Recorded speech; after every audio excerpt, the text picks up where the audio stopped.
7 metre ऊंचे भवन के शिखर से एक केबल टावर के शिखर का उन्नयन कोण 60 अंश है और इसके पात का अवनमन कोण 45 अंश है। टावर की ऊंचाई ज्ञात कीजिए।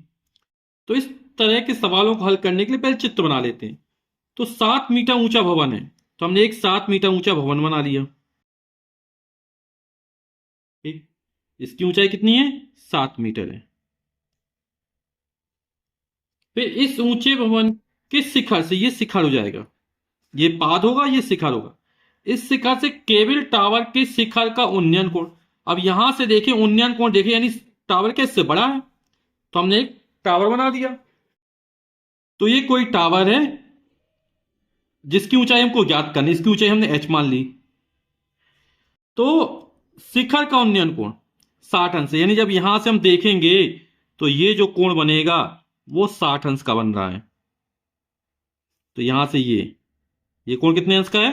60 अंश का। हमने ये खींच दिया।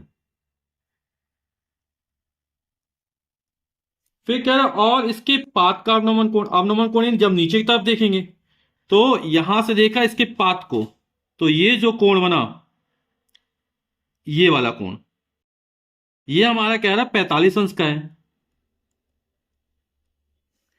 टावर की ऊंचाई ज्ञात करें। टावर की ऊंचाई हमने h मान ली, इसका नामकरण कर देते। ये हो गया ए बी, एक भवन हो गया, सी डी एक केबल टावर हो गया, ये वाला बिंदु ई हो गया। तो हमने जो केबल टावर की ऊंचाई मानी, कितनी मानी? स्मॉल h मानी। तो टावर की ऊंचाई हमने h मान ली, सी डी का मान h हो जाएगा, और ये जो भवन की ऊंचाई दी गई वो 7 मीटर दी गई। अब हम सवाल में ये वाला कोण 60 अंश बन रहा, तो ये वाला त्रिभुज ले लेंगे। अब ये दो समांतर रेखाएं हैं, उसको एक तिर्यक रेखा काट रही है, तो ये वाला कोण 45 अंश का है, तो ये वाला कोण भी कितने अंश का हो जाएगा? 45 अंश का हो जाएगा, 45 डिग्री का हो जाएगा, है ना। तो हम सबसे पहले जो कोण दिए वो वाला त्रिभुज ले लेते हैं।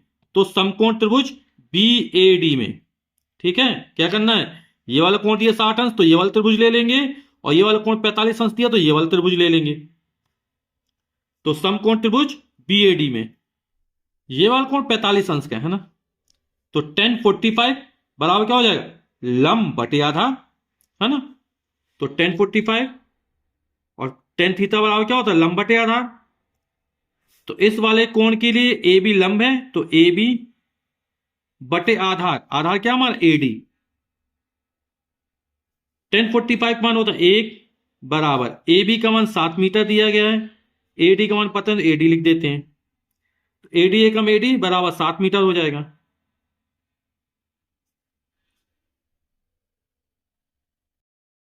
तो एडी की लंबाई 7 मीटर निकल आई, ठीक है। अब ये एडी है वो बी के बराबर होगा, है ना। तो एडी बराबर लिख दे बीई, किसके बराबर होगा? बीई के बराबर होगा। एडी की लंबाई किसके बराबर होगी? बीई के बराबर होगी।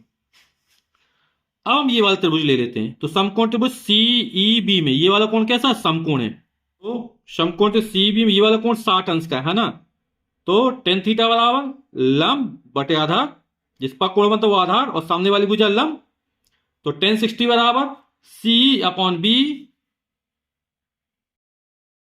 तो 1060 डिग्री बराबर हो जाएगा सीई अपॉन बी। 1060 का मान √3,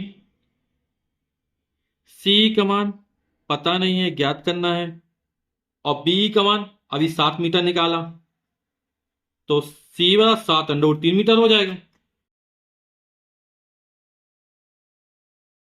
हमें टावर सीडी की लंबाई ज्ञात करनी थी ना, जो हमने एच मानी थी। तो ये किसके बराबर होगा? सीई में यदि ईडी जोड़ दिया जाएगा यहां से, और ये इन दोनों को जोड़ दिया जाएगा, तो हमें टावर की ऊंचाई पता चल जाएगी। तो टावर की ऊंचाई स्मॉल एच बराबर हो जाएगा सीई प्लस ईडी। सी का मान अभी हमने निकाला, और ये कितना निकला है? 7 √3, तो यहां पे रख देंगे 7 √3 मीटर प्लस ईडी, और ईडी का जो मान होगा वो ए बी के बराबर होगा, है ना। ईडी का मान किसके बराबर होगा? ए बी, और ए बी का मान कितना? 7 मीटर है, तो ईडी का मान भी 7 मीटर हो जाएगा। अब दोनों में 7 कॉमन निकाल लेते हैं, तो यहां से बचेगा √3 प्लस लगाया और 7 बाहर नहीं, 7 के साथ में बाहर, 7 एकम 7। तो स्मॉल h का जो मान निकलेगा वो 7 और ब्रैकेट के अंदर √3 + 1 मीटर निकल आएगा। यही हमारा आंसर होगा।